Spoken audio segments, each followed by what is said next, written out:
Capítulo 46. Las bodas del norte.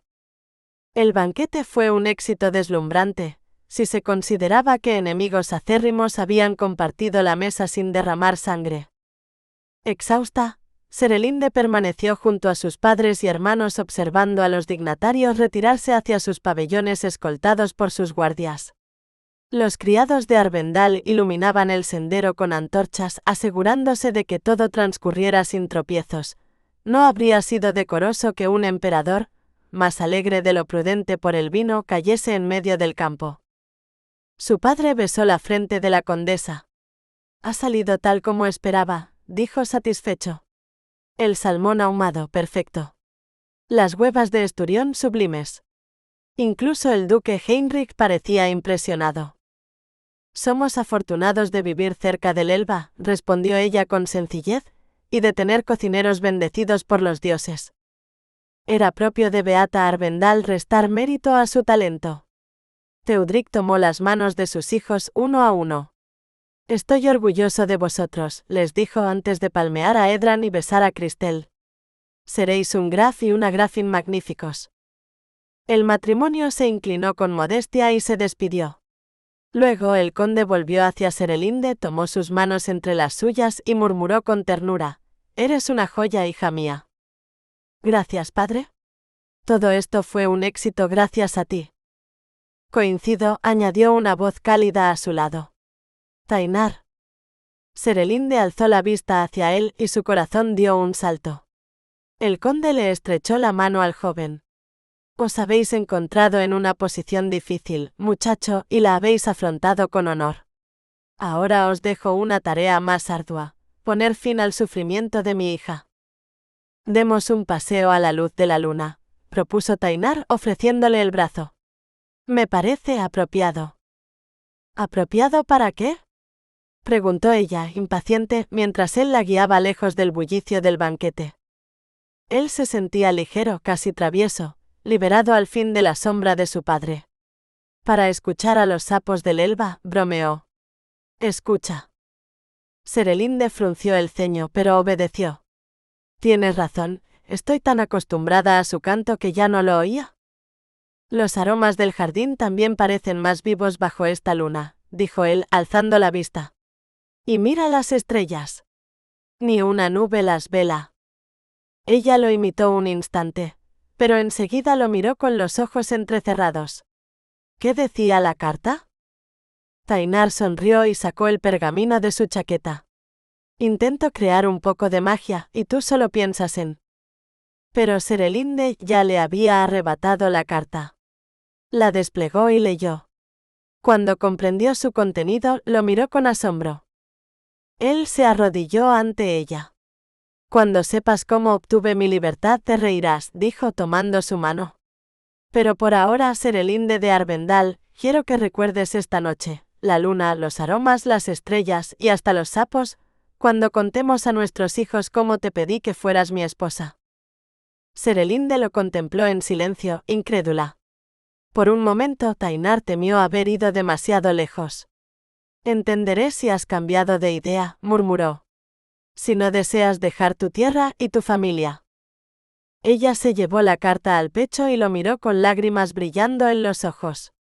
«Amo a los míos y siempre seré orgullosamente sajona, pero…».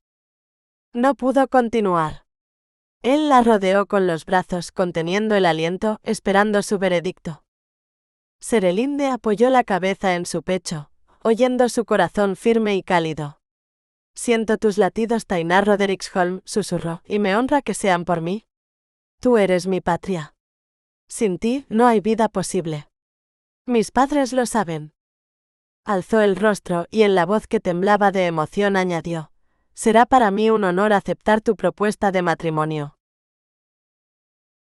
Capítulo 47. Los días del halcón y la rosa. «Bésame», susurró Serelinde. «He echado de menos tus besos». Tainar la envolvió en sus brazos, inclinó la cabeza y reclamó con hambre esos labios que había soñado 1000 veces volver a probar. Ella los abrió enseguida, bebiendo de su boca como un canto contenido que por fin encontraba su voz.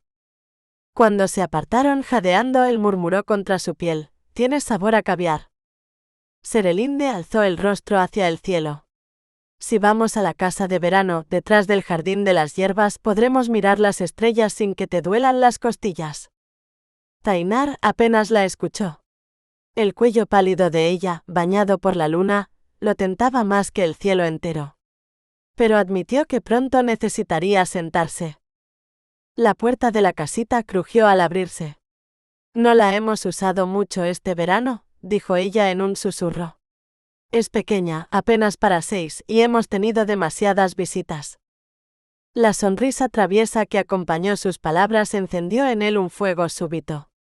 «Eres una descarada, Serelinde», gruñó, hundiéndose en el banco de madera. «Y voy a devorarte entera».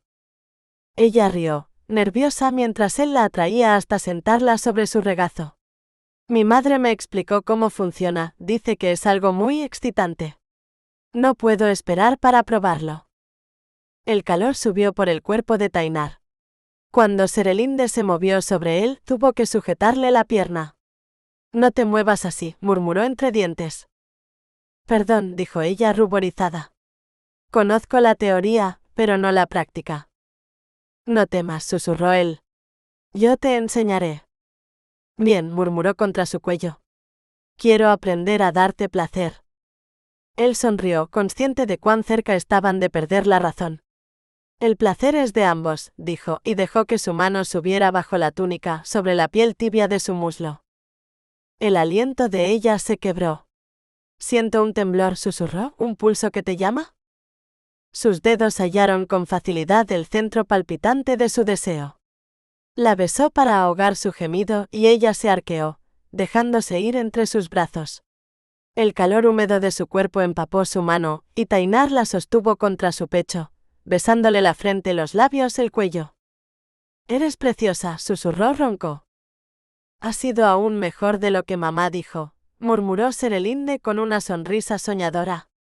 «Ahora te toca a ti». Tainar tenía la quietud de un halcón antes del vuelo, una tensión contenida, un poder que no necesitaba exhibirse para sentirse. Sus ojos, de un gris acerado, parecían medir el aire como si calcularan el momento exacto para lanzarse sobre algo más precioso que una presa, ella. Sofía lo había llamado en secreto «mi halcón del norte», porque en él había la misma mezcla de fiereza y lealtad, de libertad y destino. Cuando sus labios se encontraron por primera vez, ella sintió que todo el aire de la estancia se alzaba en un solo batir de alas, y comprendió que no había beso que no fuera también una caída o un vuelo hacia lo irrevocable. Se arrodilló entre sus piernas, rozando con la nariz el bulto de su deseo. «¿Lo hago mal?», preguntó temerosa. Tainar se inclinó y le tomó el rostro. La luz de luna destacaba la tensión en su propio semblante. «Lo haces demasiado bien», jadeó con acento agudo. «Y nada desearía más que dejarte ver cuánto. Pero no ahora, tus padres duermen cerca y temo que despertaría a toda la casa». Ella apoyó la cabeza en su muslo y suspiró. «Euforia, es la palabra justa para lo que me hiciste sentir». «Gracias». Él le besó el cabello. «No tienes que agradecerme nada, mi pequeña sajona». «También soy un poco danesa», replicó con picardía. «Ah, claro. Las danesas son famosas por su pasión. Mis antepasados vikingos venían de Roskilde». «Mi bisabuela era danesa», dijo ella con un dejo de orgullo. «Se llamaba Talwen. Viajó a Northumbria, se casó con un anglosajón y ambos murieron junto a sus hijos cuando los escoceses atacaron su castillo». Él le acarició el cabello. «Trágico. Debió de ser tras la invasión normanda. Eran tiempos feroces en Inglaterra. Las monjas la acogieron, pero luego llegó mi abuelo», prosiguió ella. «Estaba herido tras la batalla de Alnwick. Ella lo cuidó hasta que sanó. Se llamaba Aenwin». «Uno de tus nombres de pila», observó Tainar. Serelinde asintió. «Y Leo, mi hermano, lleva el nombre de mi abuelo, Caedwin. Ambos murieron en el naufragio de la nave de plata». Permanecieron en silencio, oyendo el lejano croar del Elba. No creo que mi madre lo superara jamás, dijo al fin. Pero conserva el puñal de mi abuela. Tainar alzó la vista. ¿Cómo lo consiguió? Mi tía Talwen emprendió un viaje para entregárselo. Su barco naufragó, pero mi padre logró traer el arma. Está colgada en la sala grande. Te la mostraré mañana. Él le apretó las manos. Los bandidos que me atacaron me robaron el puñal de mi madre, confesó. Serelinde le miró con ternura. ¿Debes recuperarlo? Parecía un asunto menor hasta ahora. Tú sabes lo que significa perder algo así. Ella apoyó la cabeza en su hombro, compadecida. Estoy cansada, murmuró. Yo también, dijo él con una sonrisa triste. Ven, Princesin, te acompañaré. Es curioso, rió ella. Mi tía Talwen era llamada la princesa vikinga. No por su sangre, sino por su espíritu indómito. Él le ofreció el brazo. Parece que has heredado algo de ella. Serelinde sonrió. Tal vez. Pero por hoy basta de historias. Este pequeño lugar guarda muchos recuerdos felices. Ahora me ha regalado uno más. Y así, tomados del brazo, caminaron de regreso bajo el resplandor tranquilo de la luna, con el eco de los sapos y del amor reciente latiendo entre sus pasos. Capítulo 48. Hércules encadenado al deseo. Al llegar a su estancia, Tainar no despertó a Draek. Vestirse y desvestirse seguía siendo una tarea lenta, y aquella noche no tenía paciencia. Finalmente desnudo, se sentó al borde del lecho y contempló su erección con una mezcla de humor y desesperación. ¿Qué voy a hacer contigo?, murmuró. Siempre había cuidado su cuerpo con disciplina, forjándolo fuerte como un guerrero, pero en ese momento se sentía más como un Hércules encadenado al deseo. Había llevado a la mujer que amaba al éxtasis por primera vez. El aroma de su placer aún le persistía en los dedos, como un sello invisible. Había renunciado al suyo propio, lo que no había sido sencillo, pues Serelinde había hecho hervir su sangre como ninguna otra. Y ahí residía el dilema. Podía sentirse un héroe, sí, pero seguía siendo un hombre de carne, débil y hambriento. Se deslizó bajo las sábanas, tumbándose de espaldas, intentando apartar los pensamientos y mantener las manos quietas. Probó evocando imágenes desagradables, pero el rostro de Liraina solo logró arrancarle una carcajada. Luego vino el de su padre, severo, decepcionado, y con él un retazo de remordimiento. Pensó en la inminente invasión italiana. Un nudo le cerró el estómago. Lothar, con sus 60 años, podía ser un anciano vigoroso, pero liderar una campaña a través de los Alpes no era empresa para los débiles. ¿Y los Staufa? ¿Qué decidirían finalmente? Se volvió con cautela de lado y suspiró. Serelinde era suya, lo demás, el imperio, las alianzas, los destinos de reyes y duques, podía esperar. No serviría de nada desvelarse con aquello, ni preocuparse por si al amanecer despertaba con las sábanas húmedas y el corazón ardiendo de deseo. Capítulo 49. Negociaciones. Las conversaciones comenzaron al día siguiente. Tainar había imaginado sentarse a la mesa con los 3 duques, el emperador y el conde Teudric, pero el padre de Serelinde le disuadió con serenidad mientras compartían un desayuno apresurado. Me reuniré primero con el emperador y con Heinrich, explicó el conde untando pan con calma. Luego os comunicaré sus intenciones y vos las transmitiréis a Friedrich y Kunrad.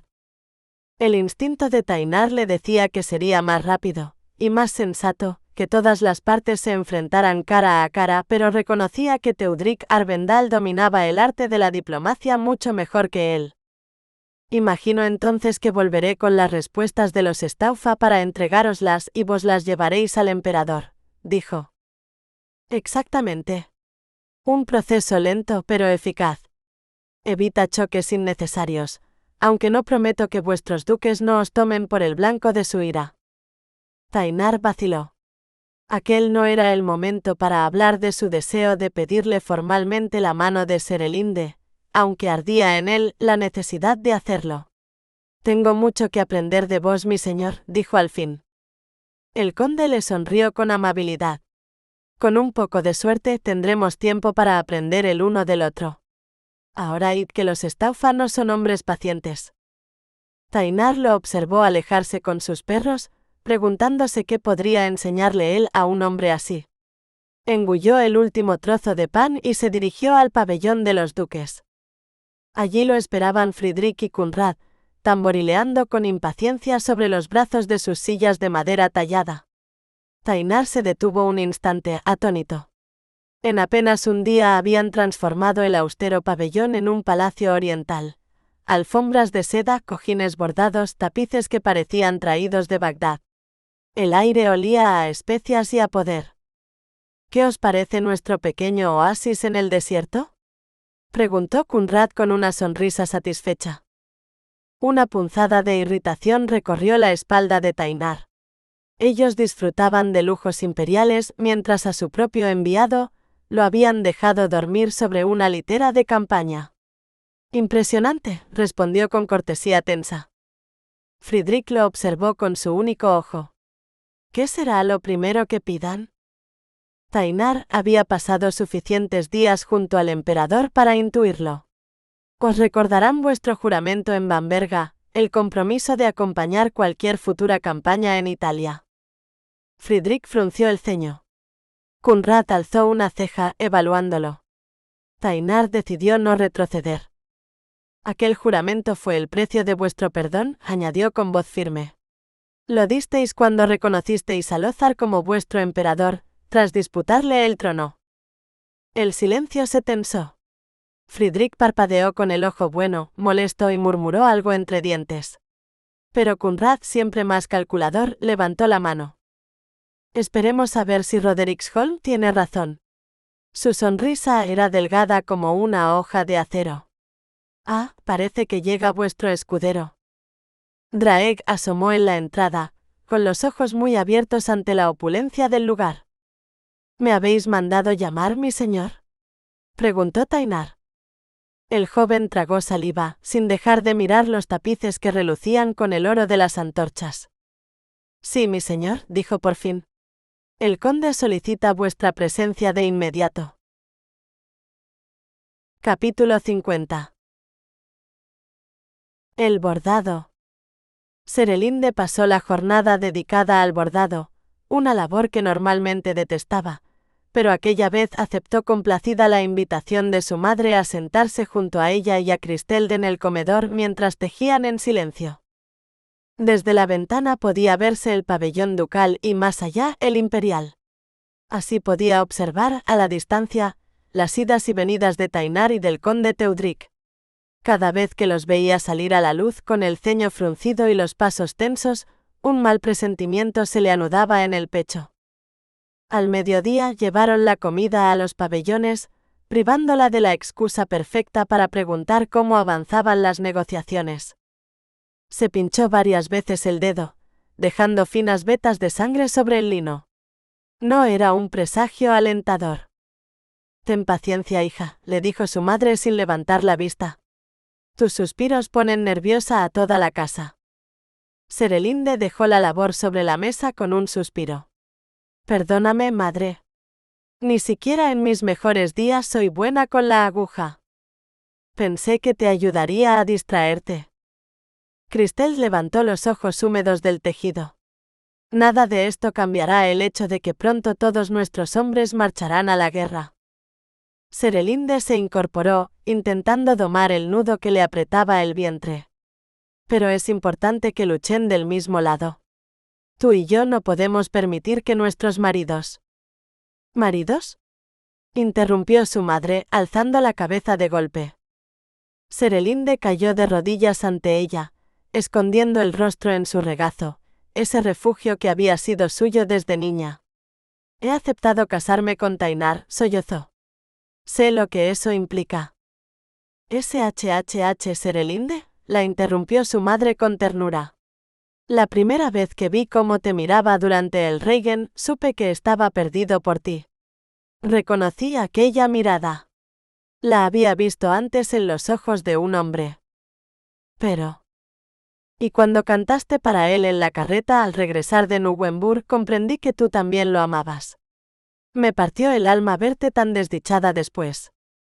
Las caricias en su cabello le devolvieron la calma, y Serelinde se dio cuenta de que Cristel se había arrodillado junto a ella. Se enderezó y la miró con pesar. Perdóname, no quería complicarte la vida. Cristel la abrazó entre risas y lágrimas. Tonta, no tienes nada que disculpar. Estoy feliz por ti. Encontraste el amor en mi boda. La madre de Serelinde las ayudó a levantarse. Somos 3 mujeres afortunadas. Y tú, hija, serías una gansa si dejaras escapar a Tainar. La Iglesia enseña que el hombre debe dejar a sus padres para unirse a su esposa, y lo mismo vale para nosotras. La mayoría de las mujeres no tiene la suerte de poder elegir. Suspiró y con una sonrisa práctica añadió. Ahora veamos qué traman los cocineros. A veces un buen banquete resuelve lo que los hombres arruinan con sus discursos. Cuando su madre se marchó, Serelinde volvió a asomarse. Justo entonces Tainar cruzó el patio. Su corazón dio un vuelco al verlo levantar la mano para saludarla. Ella intentó responder, pero él ya había desaparecido entre los pabellones. Es increíble, le dijo a Cristel, que esperaba junto a la puerta, cómo un gesto tan pequeño puede significarlo todo. El día que partimos a Nuremberg, cuando me contaste que Tainar había devuelto mi saludo, supe en ese instante que era el hombre destinado para mí. Capítulo 51. Pavones. Tras 5 días de inútiles idas y venidas, Tainar estaba a punto de subir a Serelinde a un caballo y huir con ella a cualquier parte del mundo. El 4.º día, el cielo se desplomó en un aguacero incesante. Fue un alivio para los campos sedientos y para el débil cauce del Elba, pero convirtió el campamento en un lodazal donde hombres, caballos y criados chapoteaban sin tregua. Tainar estuvo a punto de resbalar más de una vez y pensó, con amarga ironía, que presentarse ante los Staufa empapado y cubierto de barro no sería el mejor modo de granjearse su simpatía. Los duques, entretanto, parecían más preocupados por hacer que sus sirvientes descargaran torrentes de agua de los techos de lona que por cualquier tratado imperial. El estandarte dorado de los Staufa, con su león negro, colgaba lacio como un trapo, semejante a una rata ahogada. Tainar empezaba a pensar que jamás volvería a ver limpios sus botas, ni tampoco una salida diplomática. Con la lluvia llegaron nuevas exigencias de los duques, caprichos que no habían siquiera mencionado al principio, y cada jornada acababa en el mismo punto muerto. Solo las cenas en la mesa familiar de los Arvendal, con el brillo cálido de las velas y la sonrisa de Serelinde, aliviaban el tedio de aquellas horas. Incluso el ánimo del conde Teudric parecía resquebrajarse, por eso Tainar se sorprendió al encontrarlo risueño cuando al 6.º día lo invitó a sentarse frente a él. Tomad asiento, le dijo señalando la silla. Es hora de tratar asuntos más relevantes. Me parece que debemos organizar una boda. Tainar, que aún no había hallado el momento de hablarle de su petición formal, se quedó sin palabras. No era mi intención ocultaros mi afecto por vuestra hija, empezó inseguro. No os preocupéis, repuso el conde con amabilidad franca. Entiendo bien que la diplomacia puede distraer el corazón. Os habéis desempeñado con temple y prudencia, cualidades de un buen mediador y de un buen esposo. El elogio lo desconcertó. Y no creo que afecto sea la palabra justa para lo que sentís por Serelinde, añadió Teudric con media sonrisa. O al menos espero que no. No podría imaginar mi vida sin ella, admitió Tainar por fin con voz grave. El conde dio una palmada sobre su muslo y soltó una carcajada. Exactamente lo que dije de mi beata Lisan Caerwin cuando la conocí. Mi difunto suegro, que Dios lo guarde, viajó hasta Colonia para rescatarla de mis manos, pero al vernos comprendió que era inútil, estábamos enamorados. Nos bendijo. No fue fácil para ella, una joven inglesa casada con un viudo y su hijo, pero fuimos felices. ¿Cómo podría negarle a mi hija la misma dicha, cuando la veo tan prendada de vos? Sonrió con cierta nostalgia. Y debo reconocer que vuestra determinación, aquella cabalgata hasta Nuremberg aún estando herido, me impresionó. Temerario pero digno de elogio. Un criado apareció con una bandeja y 2 jarras de cerveza espumosa. Teudrik le ofreció una. Brindemos, dijo. Tainar tomó el jarro, un tanto inseguro sobre cuándo llegarían a hablar de los testarudos Staufa. Por un matrimonio dichoso entre vos y mi hija, declaró el conde alzando su bebida. Y por los nietos que alegrarán mis últimos años. Luego, con aire travieso, lo miró de reojo. Imagino que sabéis que las descendientes de Aenwin Caerwin son, digamos, mujeres bien instruidas en los misterios del amor. Tainar se atragantó con la cerveza. No sabía si negar o sonrojarse más. El conde rió a carcajadas. No hace falta que respondáis, vuestra cara lo dice todo. Creedme, no hay mayor fortuna que casarse con una mujer apasionada. Y Serelinde es su madre hecha carne. Tainar alzó su jarro y bebió, intentando disimular la mezcla de vergüenza y júbilo que lo embargaba. Agradezco el brindis, dijo al fin, pero si los Staufa se niegan. No se negarán, replicó Teudrik con un sonoro eructo satisfecho. Jamás pensaron rebelarse de verdad. Entonces, ¿por qué toda esta farsa? Por orgullo, por espectáculo. Son pavones, necesitan desplegar sus plumas. Pero están exhaustos. Carecen de tropas, de oro, de aliento. Lothar y yo lo sabemos. La campaña italiana es su única vía para salvar la honra y sus arcas. Tainar lo miró con una mezcla de respeto y asombro. ¿Lo sabíais desde el principio? Por supuesto, respondió el conde, guiñándole un ojo. Y también el emperador. Hasta el duque Heinrich cumplió su papel de adversario para darles ocasión de fingir dignidad. Levantó de nuevo su jarro. Vamos, bebed conmigo, hijo. Tainar chocó su jarra con la del conde. Os llaman el lobo de Sassen, Graf Arvendal, dijo con una sonrisa, pero empiezo a pensar que sois más bien una zorra astuta.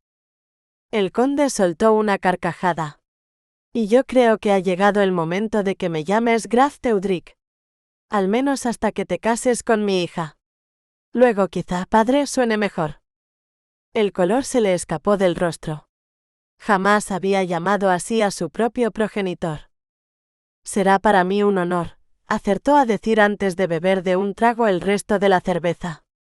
«Good», preguntó el conde, divertido.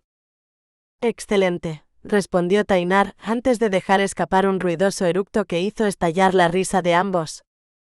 «Perfecto», rió el conde. «Ahora, ve y diles a los Staufa que las negociaciones han terminado. Si no piensan unirse a la campaña, pueden empacar su vanidad y regresar a casa». Capítulo 52. Deja de llover. Ha dejado de llover, anunció Beata Arvendal entrando con paso ligero en el salón principal. Desde hacía una hora, Serelinde intentaba apartar la mente del campo, de los movimientos inquietos junto al pabellón de los Staufa, donde Tainar había entrado con expresión grave. Le dolía el alma cada vez que lo veía pasar con el gesto más sombrío, como si la esperanza se le fuera agotando. «Quizás sea una señal favorable», respondió, clavando la aguja en la colcha que ella y Cristel bordaban, una escena tomada de la leyenda de Tristán. «Esta noche podremos cenar al aire libre, en el pabellón», observó su madre con serenidad. Serelinde levantó la vista, sobresaltada. Desde el inicio de las negociaciones, los dignatarios no habían compartido una sola comida. «¿Qué os hace pensar eso?». Beata señaló hacia la ventana. «Mira». En la distancia, el duque Heinrich avanzaba hacia el río entre jirones de niebla que se alzaban del barro todavía húmedo. Su hijo iba sobre sus hombros, riendo. Serelinde apretó el lienzo egipcio entre las manos, temiendo respirar. «¿Por qué él no?». La voz se le quebró. En ese instante vio a Tainar salir del pabellón con paso firme, un pergamino en la mano y una sonrisa clara en el rostro. El árbol y la vid permanecerán unidos. «Estás sonriendo», susurró conteniendo el impulso de creer. Se volvió hacia su madre. «¿Cómo lo sabíais? ¿Padre ha dicho algo?» «Tu padre confiaba desde el principio en que habría acuerdo». Serelinde comprendió de pronto cuán poco sabía del verdadero alcance de su padre en el delicado y a veces peligroso arte de la diplomacia entre ducados. No le había dicho lo bastante cuánto lo admiraba. Pero algo la inquietó. ¿Tainar lo sabía? ¿Sabía que los Staufa aceptarían al final? Nein, respondió su madre con una sonrisa sabia. Tu padre quiso probarlo. Ver cómo se desenvolvía como mediador. Está muy complacido con tu futuro esposo. El corazón de Serelinde dio un vuelco, ligero como un pájaro liberado. ¿Debo ir con él?, dijo poniéndose en pie. Aún no. Él y tu padre tienen trabajo que terminar, replicó Beata mirando por la ventana. Míralos, van hacia el pabellón del emperador. Los festejos se alargarán hasta bien entrada la tarde, y después invitarán a los Staufa. Me sorprendería si alguno logra mantenerse en pie cuando sirvan la cena. Las lágrimas rodaron sin que Serelinde pudiera contenerlas. Observó a su padre avanzar por el campo con andar alegre, una mano sobre el hombro de Tainar. A su lado trotaba Arngulf, el fiel perro. Y junto a Tainar, con la cabeza alta y la mirada brillante, caminaba Elda. Y por primera vez en muchos días, Serelinde sintió que el destino volvía a respirar. Capítulo 53. Hércules y Afrodita. 3 noches después. El padre de Serelinde le ofreció el brazo con una sonrisa. Bien, hija mía. El sol de la tarde ha decidido honrarnos tras el chaparrón de esta mañana. Serelinde se aferró a él, agradecida por la ternura que la acompañaba en el día de su boda. Dicen que la lluvia trae buena fortuna, respondió, pero me alegra que haya cesado. Cristel, a su lado, acomodó el borde de armiño en torno al escote del vestido carmesí. Después de todo, rió, una novia no quiere llegar a la iglesia con el barro en los zapatos. ¿Estás lista?, preguntó su padre. Sí. Gracias por todo, papá. ¿No hay de qué? Solo lamento que no sea en la catedral. Salieron juntos por la gran puerta de la casa familiar, donde Serelinde había crecido. Serilda los esperaba con algunos sirvientes. Dios la bendiga, Fraulein Serelinde, entonó la anciana curandera haciendo una reverencia. Serelinde le tendió una pequeña bolsa de cuero. Nada de lo que te dé pagará lo que hiciste por nosotros, Serilda.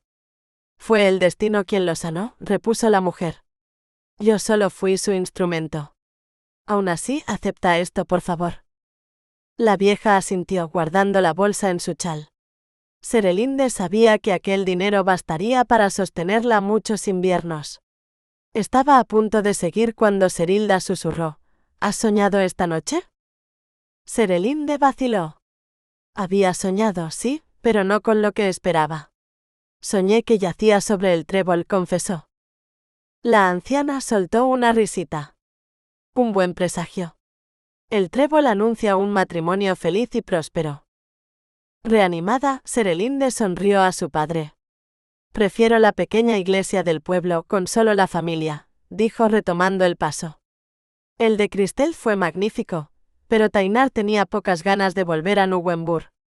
Después de lo cerca que estuvo de morir en la catedral no lo culpo, rió el conde. Un estremecimiento le recorrió el cuello. No quería imaginar el mundo sin él. Aquí será más íntimo, dijo con suavidad. Y aún así, añadió Cristel, el emperador y los Staufa han enviado regalos espléndidos. Serelinde intercambió con su padre una mirada cómplice, sin mencionar al ausente duque Heinrich. Tu amistad es el regalo más valioso, Cristel. Y lo seguirá siendo, pase lo que pase. Su padre le dio una palmada en el brazo. Ten paciencia con el Aba Gerold, murmuró. Serelinde abrió los ojos con sorpresa. El viejo sacerdote había sido inflexible, exigiendo la aprobación del conde Rodericksholm, pero el temple diplomático de su padre había vencido su obstinación. Doblaron el sendero y apareció la iglesia de piedra, pequeña y luminosa. Una multitud del pueblo aplaudió al verla llegar y su corazón se expandió de gratitud. Tainar la esperaba junto a la puerta, vestido con una túnica azul. A su lado Widar y detrás los hermanos de ella, Edran del brazo de su madre radiante. Serelinde sintió paz. Todo su destino había conducido a aquel instante. Él me completa, susurró. Su padre le estrechó la mano antes de entregarla. Sé feliz, hija mía, dijo cediéndola a Tainar. El hombre que amaba la miraba con tal intensidad que le temblaron las rodillas. El calor de su piel bastó para disipar el frescor otoñal. Estás preciosa, le susurró. Gracias por vestir de rojo. Iba a responder, pero el Aba Gerold se aclaró la garganta. Su mirada reprobadora sobre el vestido contrastaba con la adoración de Tainar. Recordando el consejo de su padre, Serelinde respondió con una dulce sonrisa. ¿Ambos son mayores de edad?, preguntó el clérigo.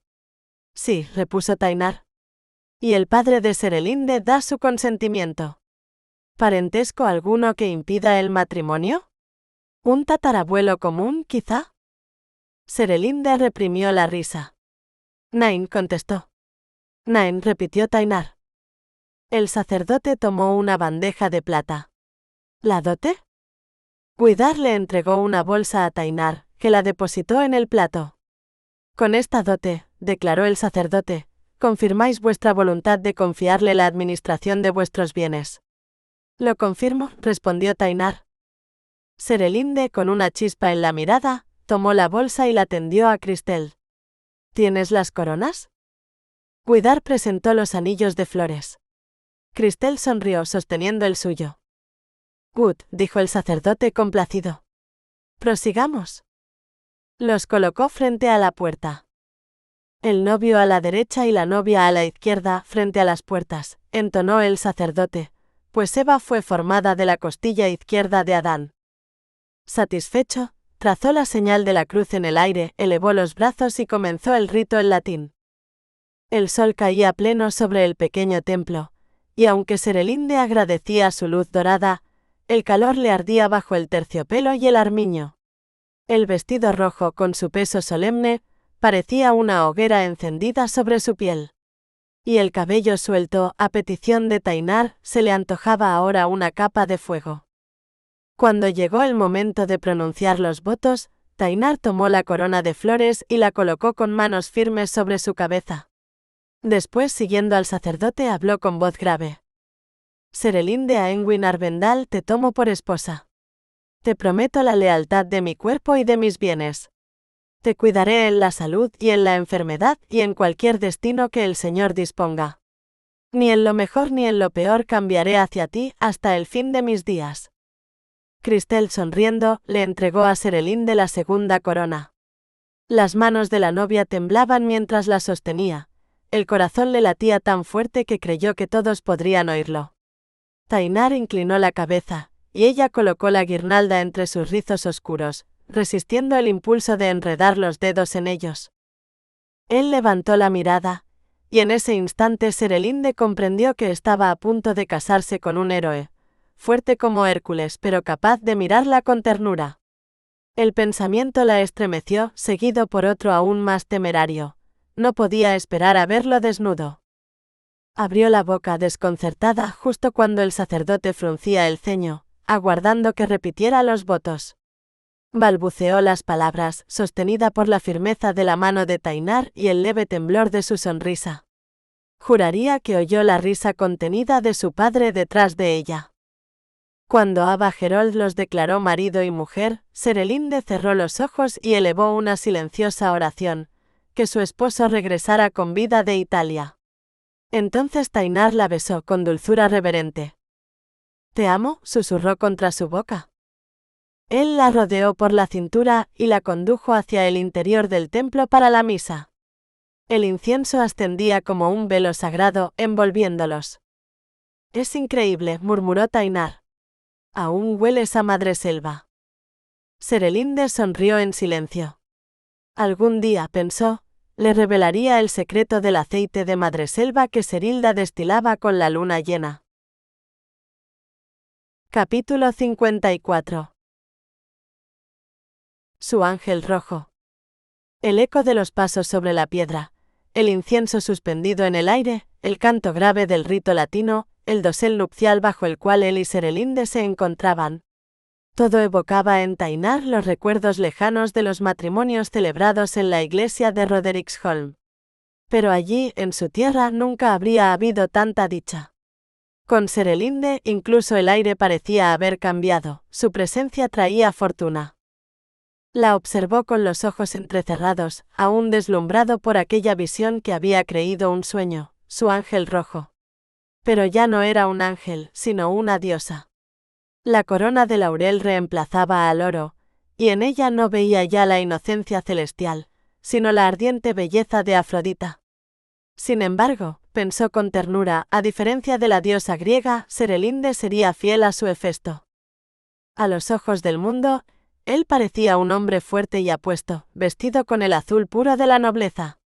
Pero solo ella conocía las cicatrices que llevaba dentro, las heridas que ni el acero ni el tiempo habían logrado borrar.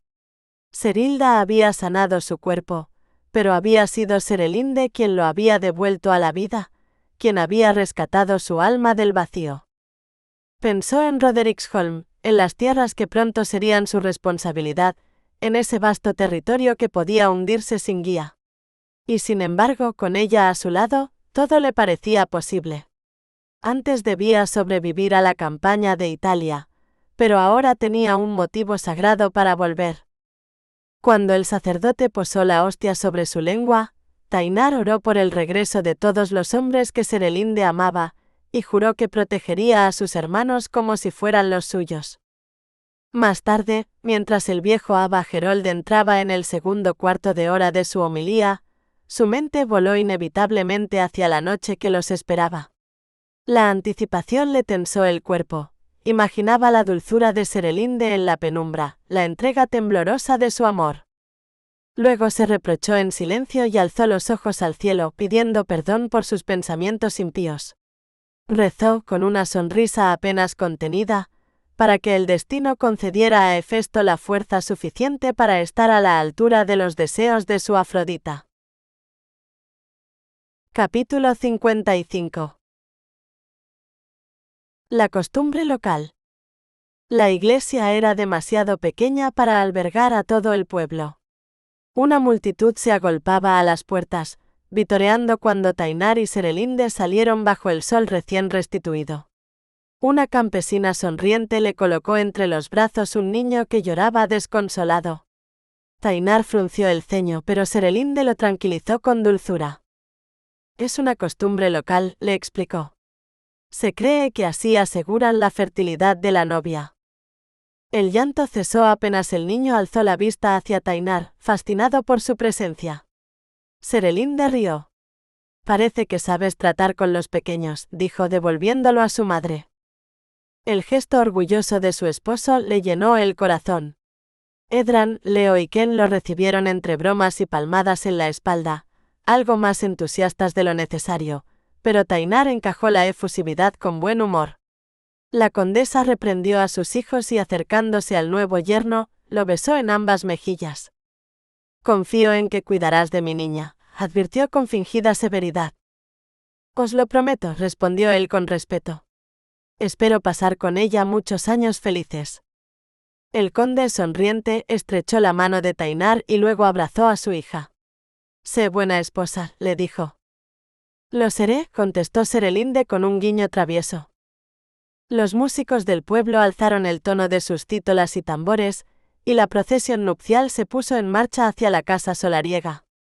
A su paso, los sirvientes los recibieron con inclinaciones y los colmaron de granos de coriandro, símbolo de prosperidad. Serelinde sintió una punzada de nostalgia.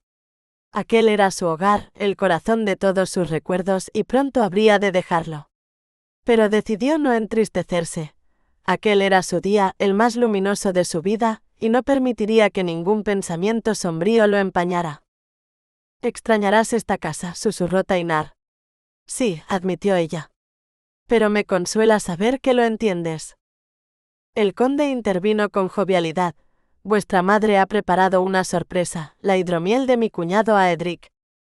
«Mi tío vive en Northumbria», explicó Serelinde a Tainar. «Elabora la mejor hidromiel de Inglaterra, con la miel de sus propios panales». «En Frankenland también brindamos con hidromiel», respondió él con una sonrisa, aunque nunca con una añada tan noble. Los criados entraron con bandejas repletas de copas doradas. Tainar tomó 2, ofreciendo una a Serelinde. Su padre alzó la suya. «Por mi hija Serelinde Aenwin Rodericksholm, futura condesa, y por su esposo Tainar, ya hijo de esta casa. Bienvenidos a la familia». Prost. El brindis resonó en la estancia, y la hidromiel corrió como oro líquido. «Delicioso», murmuró Tainar relamiéndose los labios. «Rellenad las copas», ordenó Leo risueño. «Quiero brindar por mi hermana». Serelinde le dio un codazo a su marido. «Prepárate», susurró divertida. «Antes de hacerlo», continuó Leo, con fingida solemnidad, «debo advertirle a su esposo que Serelinde creció con 3 hermanos mayores que la atormentaban sin descanso». «Mentira», protestó ella riendo. «Yo era la víctima, salvo cuando Edran me defendía». Las risas llenaron la sala. «En realidad», dijo Leo con aire indulgente, «la malcriamos demasiado». «Entonces espero continuar la tradición», respondió Tainar, «y convertirme yo también en su víctima». El conde aplaudió satisfecho, mientras Serelinde se perdía en los ojos de su marido, tan profundos que parecían prometer eternidad. Edran con voz más grave alzó su copa. «Como hermano mayor, deseo a Serelinde y Tainar salud, abundancia y muchos hijos fuertes». «Gracias», replicó ella con emoción. «Siempre he tenido los mejores hermanos». El conde dejó su copa sobre una bandeja. «Bien, hijos míos, vuestra madre os espera en el comedor». Al avanzar hacia la mesa, Serelinde vio con alivio que su madre apartaba discretamente a Leo de la hidromiel. Ken se inclinó para besarle la mejilla. «No haré brindis, pero sabes que te deseo toda la felicidad del mundo, hermana. Prometo no excederme esta noche». Serelinde sonrió, divertida y conmovida. Al menos uno de sus hermanos, pensó, había aprendido a no desafiar a la hidromiel. Capítulo 56. El perfume del caprifolio. «Temo que nuestro buen sacerdote se esté quedando dormido», comentó la madre de Serelinde horas después a Tainar. «Pero insiste en bendecir vuestro lecho nupcial antes de marcharse». Era la excusa perfecta para llevar a su esposa a la alcoba, aunque Tainar lamentó que aún fuera pronto para retirarse. El postre no había sido servido y no quería parecer ansioso. «Tengo una idea», propuso Leo con una sonrisa maliciosa. Serelinde se mete bajo las mantas, el padre bendice el lecho y se va. Nadie sabrá que sigue vestida. Serelinde tomó el brazo de Tainar divertida. «Por una vez, mi hermano ha tenido una buena idea. Hagámoslo». El brillo de sus ojos encendió el fuego que ya ardía en el cuerpo de Tainar. Se puso de pie. El murmullo en la sala se apagó cuando habló. «Abba Gerold, ¿tendría la bondad de acompañarnos para bendecir nuestro lecho?» El viejo sacerdote asintió, tambaleante, y Graf Teudric lo ayudó a levantarse. Leo y Ken lo escoltaron casi cargándolo. Tainar y Serelinde se adelantaron, subieron a la cama completamente vestidos y se cubrieron hasta el cuello. «No sé si podré contener la risa», susurró ella con las mejillas encendidas por la luz de las velas. Era la primera vez que Tainar entraba en la habitación donde Serelinde había dormido desde niña. Aquel refugio lo envolvía como un cálido capullo. Todo hablaba de ella. Los tapices con escenas alegres, el aroma a caprifolio, la pureza sencilla del mobiliario. «¿Este lecho es demasiado pequeño para ti?», rió Serelinde. La puerta chirrió. Él le apretó la mano mientras ella reprimía otra risita. Entraron el sacerdote y toda la familia, fingiendo solemnidad. Abba Gerold, aún sostenido por los hermanos, se balanceó al pie de la cama, recitó la bendición y salpicó el cobertor con agua bendita. El conde agradeció al sacerdote y lo escoltó fuera con exagerada cortesía. Apenas se cerró la puerta, Thainar y Serelinde arrojaron las mantas entre carcajadas. Pero el momento se quebró cuando Serelinde lanzó un grito. Leo se había abalanzado sobre ella antes de que pudiera apartarse, levantándole la falda. Thainar se irguió furioso hasta que el hermano alzó triunfalmente una cinta. «La tengo», proclamó agitando la liga de su hermana. Leofric, lo reprendió su madre escandalizada. «¿Es para mi prometida?», balbuceó él. «Llevar la liga de una novia asegura la fidelidad».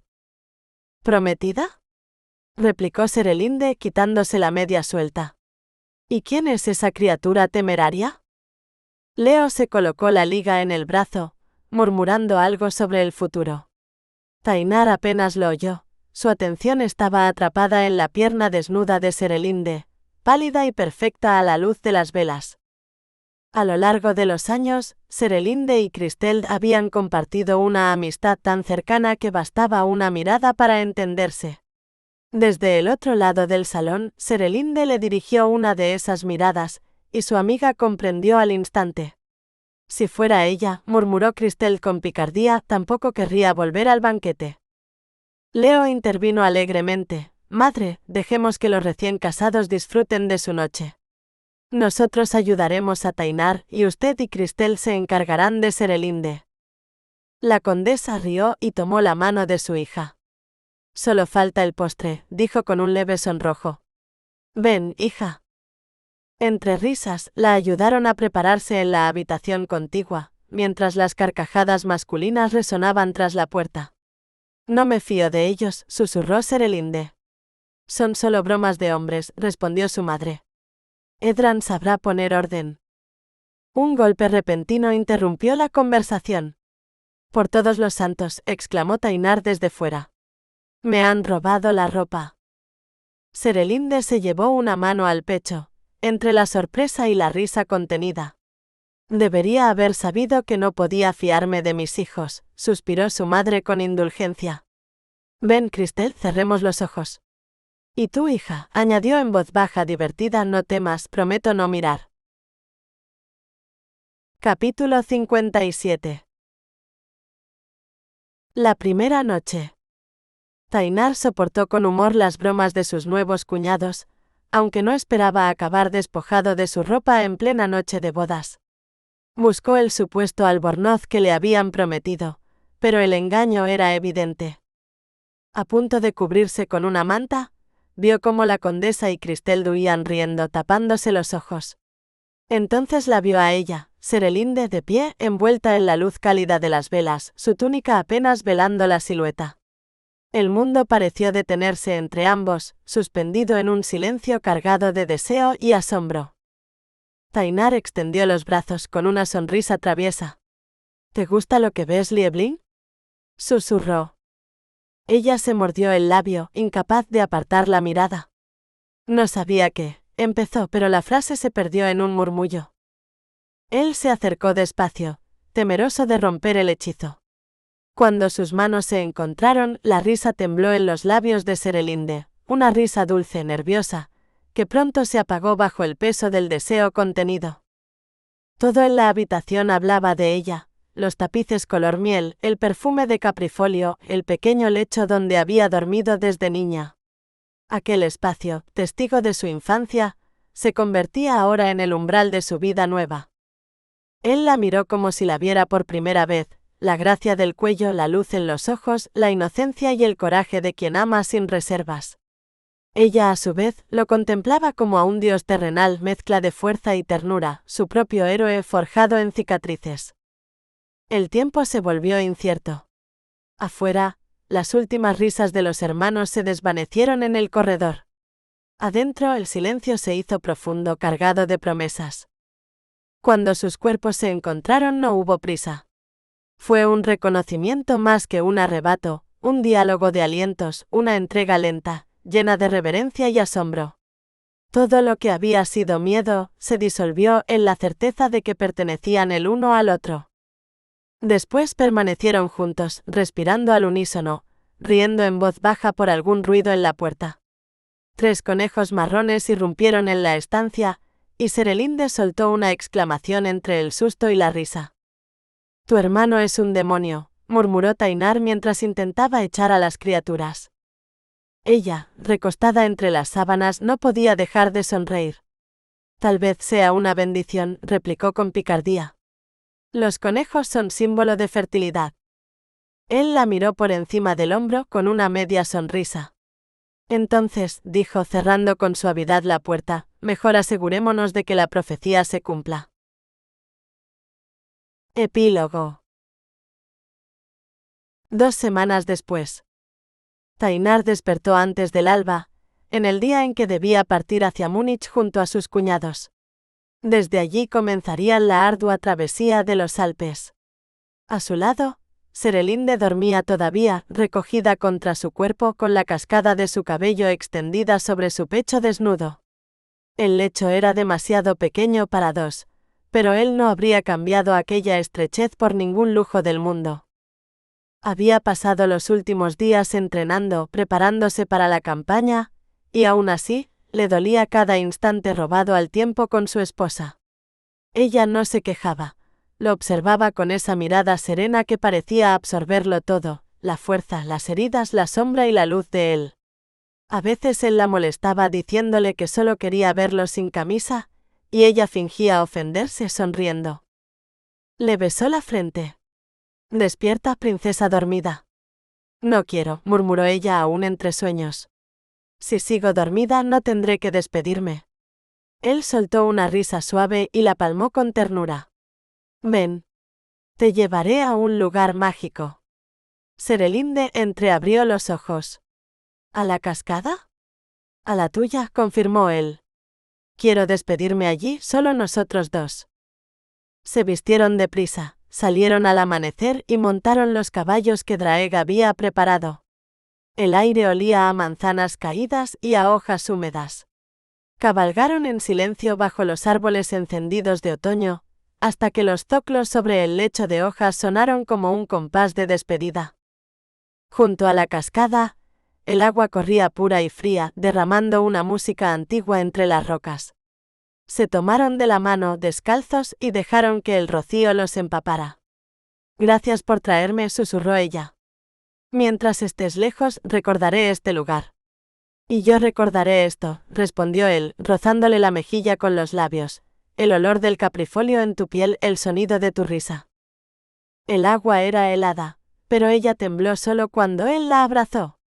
Durante un largo momento no existió el mundo más allá del rumor de la cascada, de su respiración entrecortada, del calor que los unía bajo el cielo. Era una despedida, pero también una promesa. Días después la partida fue sombría. El emperador había pedido al conde Teudric que permaneciera en Alemania, y Tainar, ahora el soldado más experimentado de la familia, sintió el peso de esa responsabilidad. Edran, Leo y Ken bromeaban para ocultar su inquietud, pero sus miradas traicionaban la pena. Las mujeres lloraban sin disimulo. Serelinde se aferraba a su madre y a Cristel, mientras Draeg sujetaba las riendas del caballo de Tainar con el rostro pálido. Guidar aguardaba en el campo con los hombres de Rodericksholm, listo para ponerse en marcha. Tainar inclinó el rostro sobre el cabello de su esposa y le susurró: «Volveré». «Lo juro». Ella negó con la cabeza, con lágrimas que relucían como rocío. «Somos como la vid y el árbol», cantó, su voz apenas un hilo. «Moriré sin ti, tú sin mí». Él la besó una última vez, el alma hecha un nudo. Luego montó y la miró desde lejos, 3 figuras de mujer envueltas en chales diminutas bajo el cielo de plomo. Cuando el grupo se internó en la senda del valle, Tainar sintió que Dios le había concedido un don perfecto, solo para ponerlo a prueba. Mientras el rumor del río quedaba atrás, una única pregunta lo acompañó como una plegaria: ¿volvería a ver a su Serelinde? Serelinde. Los días que siguieron a la partida de Tainar parecieron extenderse como inviernos interminables. Las colinas de Arvendal se cubrieron de escarcha, y el eco de los cascos alejándose en el valle seguía resonando en su pecho. Cada amanecer, Serelinde subía a la torre oriental, desde donde se divisaban las tierras del Elba, y dejaba que el viento despeinara sus cabellos, rogando que ese mismo viento rozara también el rostro de su amado, allá, entre los pasos de los Alpes. Las noticias llegaban lentas, arrastradas por mensajeros cansados y por rumores de mercado. Se decía que el emperador Lóthar había cruzado las montañas con sus banderas doradas, que las huestes de los Staufa habían combatido con honor, y que Roger de Sicilia, altivo como un dios meridional, había terminado por negociar la paz. El Papa, protegido por las tropas imperiales, había sido restituido en Roma. Serelinde comprendió entonces lo que su padre había previsto desde el principio, que aquella guerra no buscaba destruir, sino restablecer el equilibrio entre los hombres y los cielos. Pero su corazón, ajeno a la diplomacia y al poder, solo deseaba una cosa: el regreso de Tainar. Por las noches, dormía con la túnica azul que él había dejado sobre el arcón. A veces, en sueños, lo veía descender de las montañas cubiertas de nieve, con la barba crecida y los ojos claros como el hielo que se funde al sol. En esos sueños él la llamaba Liebling y ella respondía sonriendo antes de despertar sola en la penumbra. La primavera llegó, primero como un rumor de agua corriendo bajo el hielo, luego como un estallido de vida. Una mañana, mientras recogía flores en el jardín, Serelinde escuchó un galopar conocido. Al principio creyó que su mente le jugaba una trampa. Pero el sonido creció, acompasado y fuerte como el pulso del mundo. El corazón se le detuvo. Corrió hasta el portón del patio, el cabello suelto, los dedos aún manchados de tierra. Él estaba allí, cubierto de polvo y de gloria, con la armadura golpeada por la ruta pero vivo. Los hombres de Rodericksholm lo seguían a distancia, sonrientes mientras él desmontaba con un gesto cansado. Serelinde no esperó. Corrió hacia él, atravesando el patio bajo el grito jubiloso de los sirvientes. Cuando Tainar la alzó en brazos, el tiempo se quebró. Sintió su olor, el hierro, el sudor, el viaje y bajo todo ello la misma fragancia de siempre, el caprifolio. «He vuelto a casa», susurró él contra su cuello. «Lo supe», respondió ella con la voz entrecortada. «Lo sentí en los sueños». Él rió con esa risa que siempre la desarmaba. «¿Y la vid sin su árbol?», preguntó. «Ha seguido viva», contestó Serelinde. «Porque sabía que las raíces volvían a mí». Esa noche, el castillo de Arvendal brilló como una estrella sobre el Elba. Hubo música, risas, copas alzadas. Pero Tainar y Serelinde se apartaron de la fiesta.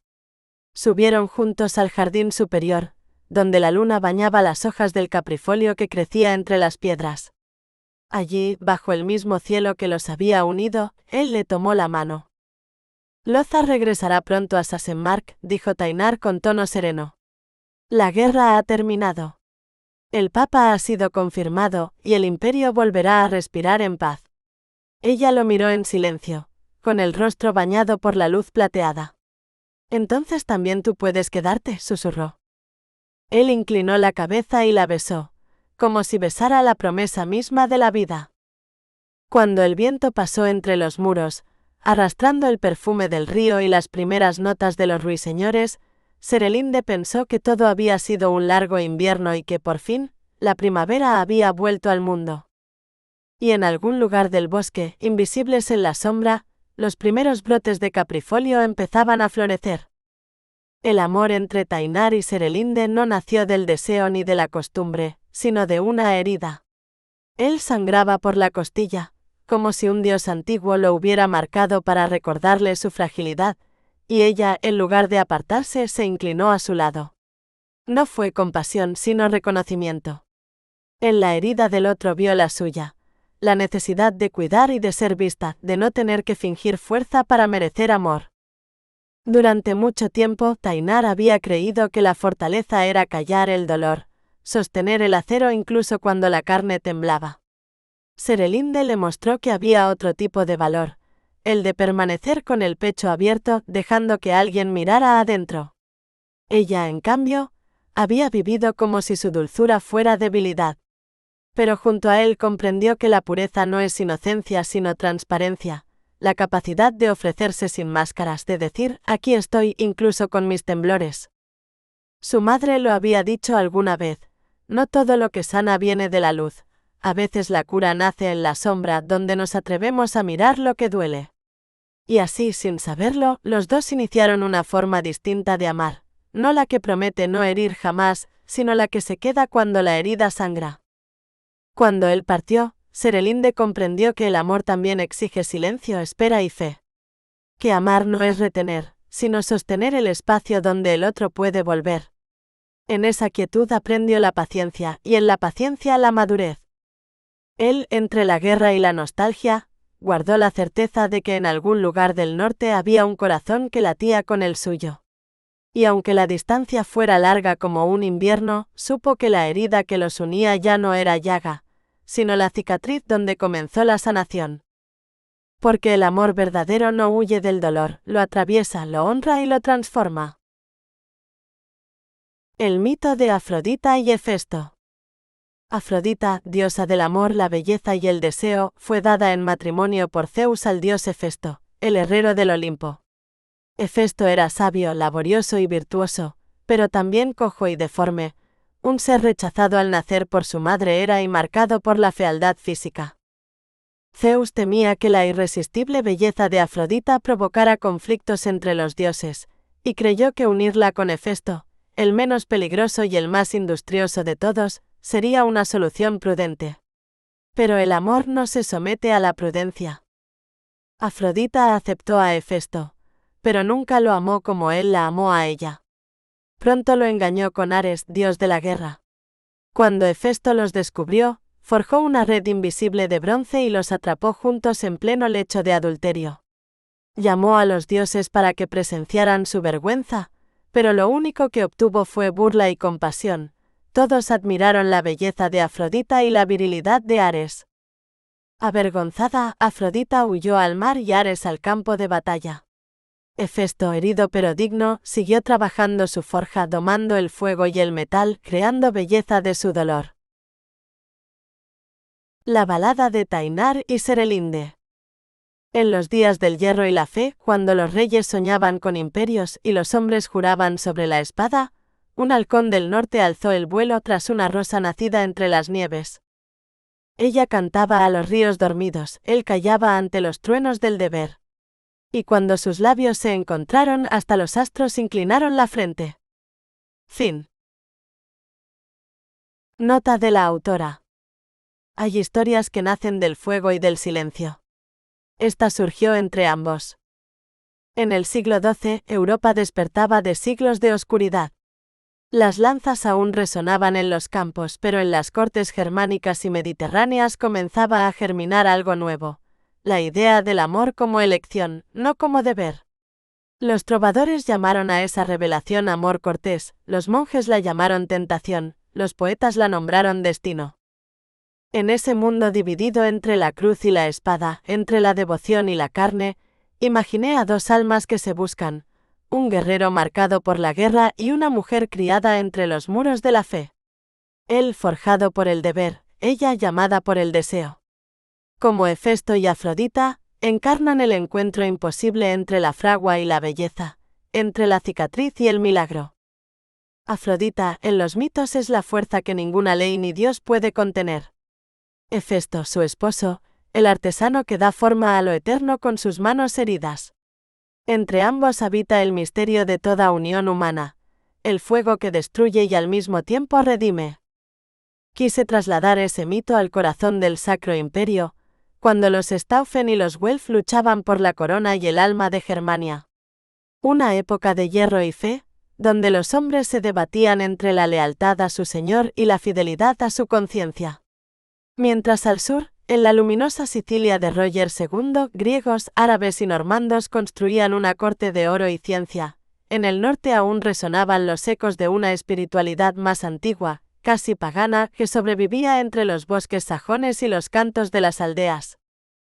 Este es, por tanto, un romance y una elegía. Una historia donde el amor no se opone al deber, sino que lo ilumina, donde la pasión se convierte en plegaria y el cuerpo en templo. Una mirada a un tiempo en que la belleza podía ser peligrosa, y el honor una cadena. No he buscado precisión cronística sino verdad emocional. He cambiado nombres, linajes y tierras, pero he querido conservar el espíritu de una época que oscilaba entre la guerra y el despertar del alma. Porque más allá de los siglos el dilema sigue siendo el mismo. ¿Podemos amar sin traicionar aquello que juramos proteger? A quienes aún creen que el amor puede ser un acto de fe, a quienes han sentido que el destino es más fuerte que la sangre, a quienes han amado incluso cuando el mundo decía no. Les dejo esta historia. Que en sus páginas encuentren no solo una pasión, sino una promesa, la de que, incluso entre la ceniza y el hierro, el corazón humano sigue siendo capaz de crear luz. Con gratitud y esperanza, Lea Blumenfeld.